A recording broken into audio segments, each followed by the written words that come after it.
Hey, guys, Altovise here, your voice manager. I unmute the voice of women who are ready to speak up about what has kept her silent for way too long. This is another episode of the #SpeakEasy Podcast. Super excited about the episode. Guys, we were celebrating the amazing women, the trailblazers who are doing some great things in this whole Unmuted Women's Voices series. And man, I love it because I've been able to connect with so many different women and reconnect with women. Some of these women, I've connected with them online and followed them for years. Others, this is our first time meeting, and it's been an amazing experience. If you haven't tapped into the conversation, make sure that you go ahead, check out the series. But not just that, guys, make sure you let us know how this episode or any of them resonate with you by leaving us a review on your favorite podcasting platform. So with that being said, I'm excited about my guest for today. Hello, Tai. How are you? I am fantastic. I'm so excited to be here with you today. I'm excited as well. So before we jump into today's discussion, I want you to let them know a little bit about you. Sure. I am Tai Goodwin. I'm the CEO of the Momentum Agency, and we build quiz funnels for our clients. So I know that's a new term for some of you. Some of you have taken a quiz and loved it. But we are really there to do the marketing automation and the email follow-up that most of my clients who are 6-figure and 7-figure entrepreneurs, they don't want to have to do it because they want to focus on the other stuff. So we take that off of their plate. And I've been in these internet streets for about, oh my goodness, for almost 18 years. I started my first business when my daughter was born, and she is now 18 years old. And I'm still 27, but she's 18. I know that's right. Which is phenomenal, because when we think about women in business, man, there have always been women who have done some significant things in business. Mm-hmm. But I think within the last 5 to 10 years, Matt, it has just exploded to a whole nother level. I'm super excited about that. Mm-hmm. And so with that being said, what brought you to doing quizzes? Because let's be honest, when it comes to quizzes, I immediately have flashbacks to high school. So what made you think that was going to be a great industry for you to be in? Well, you know what? It was actually because I walked away from a job and I did not have a business. It was the first time in my adult life where, I had a business and I went back into corporate and I left again. And I literally had no side hustle. I didn't even have a resume, right? I had a little bit of a severance package. And I was like, listen, I will eat ramen noodles every day for a year before I go back into somebody's office. So I'll speak to the end in a little bit and tell you that, I have been happily unemployed for 3 years. But what got me started with quizzes was I had this old list of about 2,500 people that I hadn't talked to in 2.5 years. And I sent them a link to a quiz. And within 10 days, I had 500 people back on my email list. I was like, oh, this is something. And so later, like about a year or so later, when I wanted more people on my list, I said, oh, let me try this Facebook ads thing out. So I had one Facebook ad and I had one quiz. And in 4 months, I added 9,000 people to my email list. I was like, oh, now I see. And so when I took a look at my clients who were amazing, I was helping my clients with a lot of marketing and messaging. Their biggest challenge was implementation. They are brilliant at what they do, but they would hire these virtual assistants, and the virtual assistants are tactical, right? They know how to use Facebook. They know how to use LinkedIn. They know how to use Instagram, but they don't have the strategy and they don't have the implementation skills. So that's my area. I will geek out all day over marketing tech. I love the strategy. I'm a whiz at it. And so I decided to focus on quizzes. But what that ends up doing is my clients say, well, what else can you do for us? And then we can get into helping them with email marketing, and we help them with their Facebook ads and all that kind of stuff. So that's how I got here, and I'm loving every minute of it. Oh, I love that. I know for a lot of us, it's definitely been an interesting journey when it comes to entrepreneurship. And so somebody listening in may be saying, okay, she made it all the way through raising a child. What was the one thing that you were like, you look back on it now and you're like, man, I wish I had somebody to help me in that moment? You know what? The biggest thing was I wish I had someone who told me it was okay to not know everything. I tell the story all the time that I spent the first 5 years of my business being Facebook rich and profit poor, because people love me on Facebook. Oh, your posts are so inspirational. And oh my gosh, I'm going to share this. And they were joining my free group, one making no money. Right. And it was easy because my day job, like I had a 6-figure day job, right? And it was funding my business. And there's a lot of us like that, right? We use our day job to fund like these amazing video shoots, these fantastic websites and the business cards and this and this and that. And on the back end, we are not really making money in our business. And that was where I was. And if I wish somebody would have told me that it was okay to not be perfect, that it was okay to admit, I don't know what the hell I'm doing, if I can say that language here, right? I don't know what I'm doing. Right. And really encourage me to ask for help. You might be familiar with that saying, a closed mouth don't get fed. Yes, indeed. If people don't know that you don't know what to do, they don't help you. They can't, because they can't read your mind. And so the minute I started opening up and saying, listen, I know I'm excellent in what I do. Why am I not getting the sales? Why am I not getting the numbers? And when I had somebody come in and tell me, okay, you need to raise your rates. This is what you need to do. This is how you need to have the calls. Oh my gosh, game changer. So that would be the one thing that I wish somebody would have said. It's okay for you to mess up and not know what you're doing and get some help. That is so powerful on so many levels, because I think when we first start, there is this stigma that you're supposed to look the part. They tell you what, fake it till you make it. You gonna fake it right to rocking in the corner. True. Eating crackers and drinking water. Because this is not, it sounds good in the beginning, but unfortunately you do yourself a disservice and you do your clients a disservice, because they want to see something that's real. They want to see something that's tangible. Okay, yeah, that looks pretty, but what's going on behind the pretty? What's going on behind the graphics, behind the logo, all of those things? And so it was funny for me because Tai, I hated business cards. I hated them. After I've been in business, I first opened in 2014. I had business cards then, hated them then. And here it is, we're in 2021. And I'm like, all right, I think maybe I'm good to get some business cards. And they're sitting in the box, Tai. They're sitting in them. And it's the reason why. It's because I saw so many people have business cards, and at networking events, you would go and you would hand out all of these business cards, right? I don't know y'all. Stranger danger. I don't want to call you.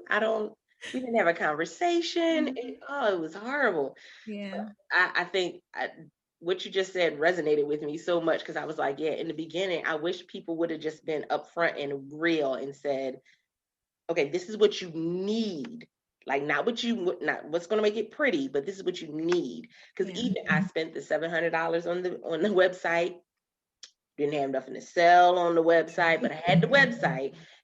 Those things really can allow us to put our money where we really need it to. Yeah. It also sets you up to be depressed, because what happened, and this was my story, this may not be, for everyone. But I would look at what other people were doing. I'm like, well, I look just like what they're doing. So how come I'm not having the same success? So-and-so's got this, so now I'm gonna get this and I'm gonna do this.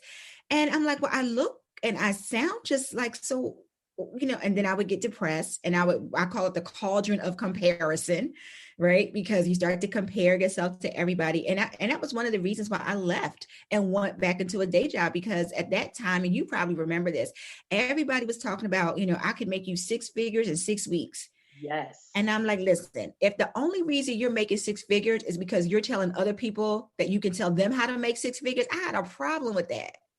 Right. And I'm like, I'm not going to do it. But it seemed like that was the only way to get people in your space, is if you made those promises. And so I left. I'm like, I don't see how I fit into this. And so when I came back, I decided to come back on my own terms. Some days, listen, I will change my wig every day if I could.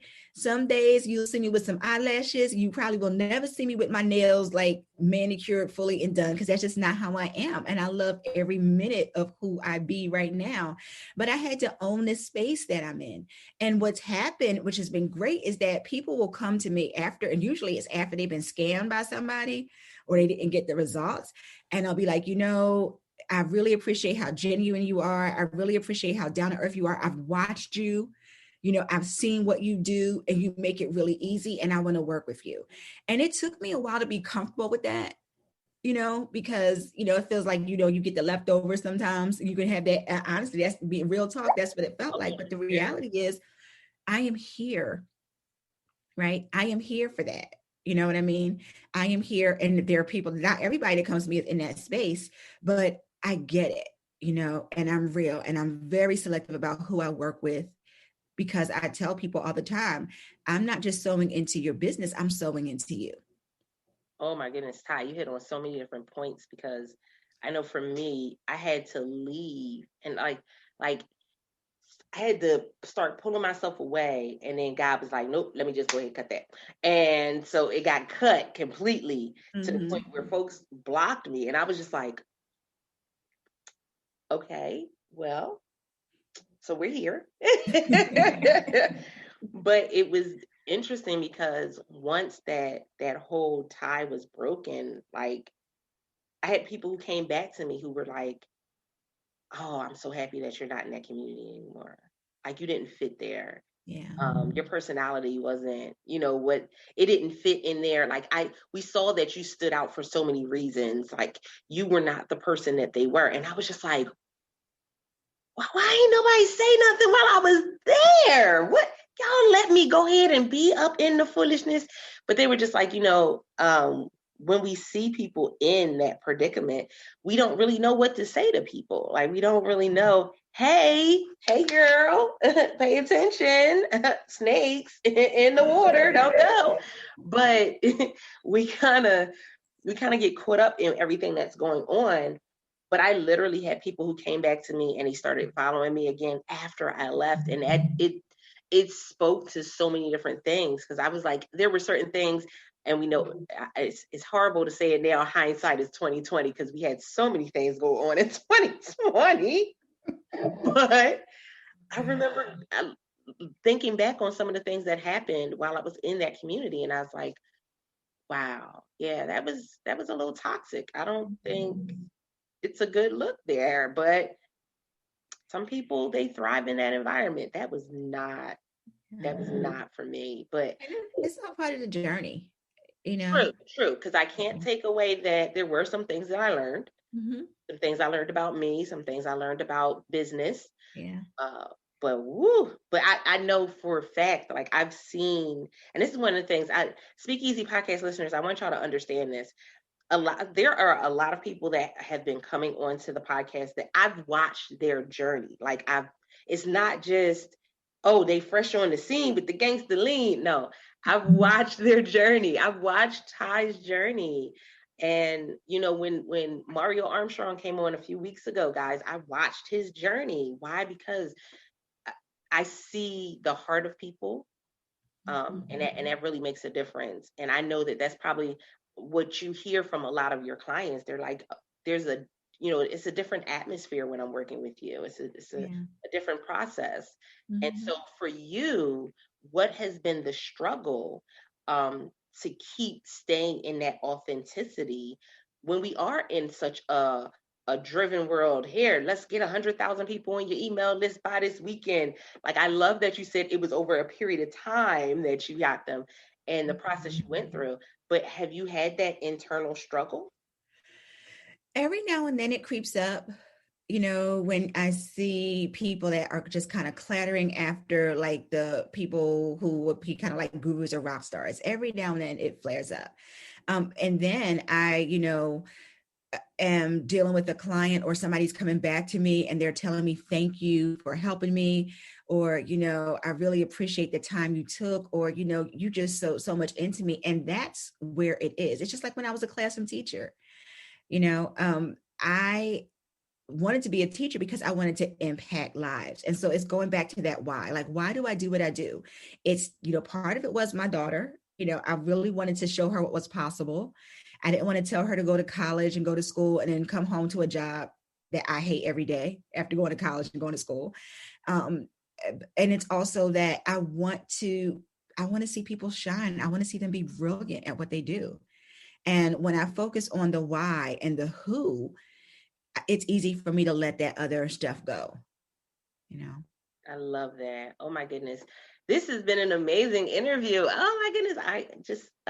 But I cannot allow you to leave without giving us some tips. You got to give us some tips to walk away with, Tai, because SpeakEasy Podcast listeners would have my head if I did not ask you for some tips before you leave. So what are some tips that we need to look at if we're thinking about doing a quiz? I love how you started off with re-engaging that email list, because girl, that is one of them things that you like, oh, it's crickets over there. Mm-hmm. Yeah. But email marketing is where it's at. Like, you might hear people say email marketing is dead, but I promise you, email marketing has a higher return on investment than social media. The numbers say that for every dollar you invest in email marketing, you can expect $44 back. So I love that number. And if you don't have a list of people to sell to, you have to ask yourself, do you really have a business? Because if you don't have people to sell to, what are you doing?